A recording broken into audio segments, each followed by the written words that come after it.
తాజాగా వెలువడిన మహారాష్ట్ర ఎన్నికల ఫలితాల నుండి వెనక్కి వెళ్తే హర్యానా, ఆంధ్రప్రదేశ్, ఒడిశా జాతీయ స్థాయిలో జరిగిన పార్లమెంట్ ఎన్నికల్లో కూడా ఈవీఎంల మీద ఎంత పెద్ద ఎత్తున చర్చ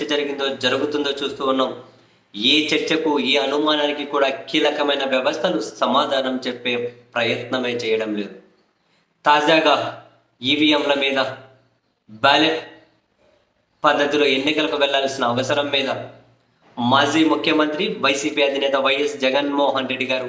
ట్విట్టర్ వేదికగా స్పందించారు. రాజ్యాంగాన్ని ఆమోదించి 75 సంవత్సరాల పూర్తి అయిన చారిత్రాత్మక ఘట్టాన్ని గుర్తు చేసుకుంటూ ట్వీట్ చేసినటువంటి వైసీపీ అధినేత, మన రాజ్యాంగం సార్వభౌమ, సామ్యవాద, లౌకికం, ప్రజాస్వామ్యం, స్వేచ్ఛ, సమానత్వం, సౌభ్రాతృత్వానికి హామీ ఇస్తుందని, అటువంటి రాజ్యాంగాన్ని మనందరం గుర్తించి గౌరవించాల్సిన అవసరం ఉంది అని, ప్రజాస్వామ్యానికి ప్రజాప్రతినిధులు ఎన్నుకోవడం, అది ప్రజా తీర్పు ప్రకారం జరగడమే ప్రజాస్వామ్యానికి అత్యంత బలం అని, ఎంతో అభివృద్ధి చెందిన దేశాలు కూడా బ్యాలెట్ పేపర్లతో ఎన్నికలు జరుపుతూ ఉన్నప్పుడు మనం ఎందుకు బ్యాలెట్ పేపర్ల వైపు వెళ్ళకూడదు అని,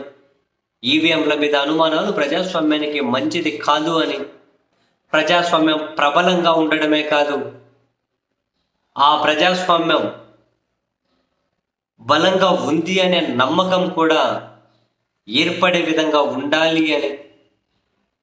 రాజ్యాంగాన్ని రచించిన అంబేద్కర్ గారు సహా చాలామంది దార్శనిక నాయకులు మన దేశాన్ని సమానత్వం వైపు నడిపించారు అని, మన రాజ్యాంగం హామీ ఇచ్చిన భావ ప్రకటన స్వేచ్ఛ ఈ మధ్యకాలంలో అణచివేయబడుతుంది అని, రాజ్యాంగాన్ని గౌరవించినప్పుడే, ప్రజాస్వామ్యాన్ని కాపాడుకున్నప్పుడే ఏ స్వేచ్ఛ అయినా, ఎవరి ఆత్మగౌరవమైనా,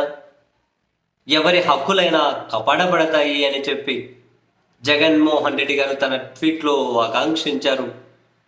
ఈవీఎం పద్ధతిలో కాకుండా బ్యాలెట్ పద్ధతిలో ఎన్నికలు జరిగే విధంగా, ఆ దిశగా ముందుకు వెళ్ళే విధంగా అందరం ఆలోచించాలి అని చెప్పి జగన్మోహన్ రెడ్డి గారు అయితే పిలుపిచ్చారు.